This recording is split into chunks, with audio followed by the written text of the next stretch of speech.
Laging tandaan sa anumang insidente, tumawag agad sa Rescue 5 hotline sa numerong 922-5155. Dahil ang Rescue 5 mula aksidente sa kalsada hanggang sa bahay mo.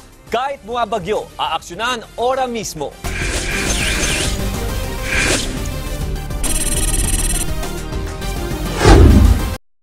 Isang lalaking lumapit sa Rescue 5 para humingi ng tulong na sagipin ng kaibigan niyang natrap sa binahang palayan sa Pangasinan. Rescue 5, saklolohan niyo.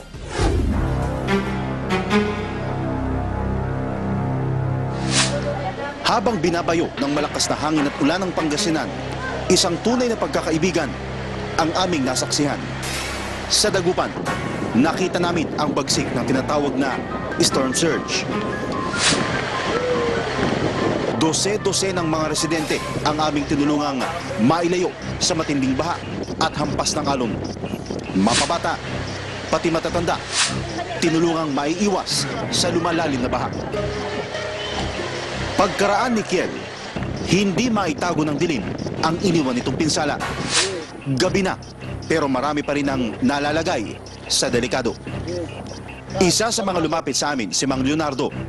Gusto raw niyang sakluluhan ang kaibigang natrap sa gitna ng binahang palayan. Ngayon, dahil nga sa lawak nitong pinsala ng baha sa kanyang lugar, halos hindi na makilala ni Manong kung nasaan yung lugar ng bahay ng kanyang kaibigan. Tama ho ba yan, Manong? Doble ang hirap kapag sa gabi sinasagawa ang rescue operation sa baha.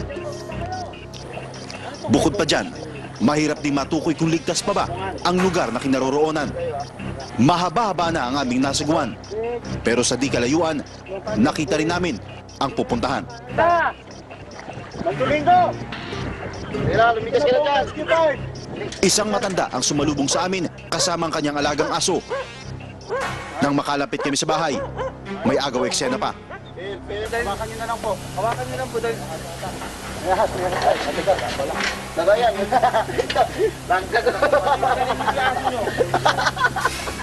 Tinanong namin si Manong kung paano siya nakatagal sa gitna ng bagyo.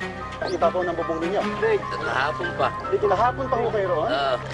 Nagawa niyo ho yun? Ay ba may sinasabi nyo? Sa gitna ng baha, nailigtas namin si Mang Domingo. At nakita namin na ang isang tunay na kaibigan tulad na lang ni Mang Leonardo, kahit sa matinding unos man, hindi ka pa rin pababayaan.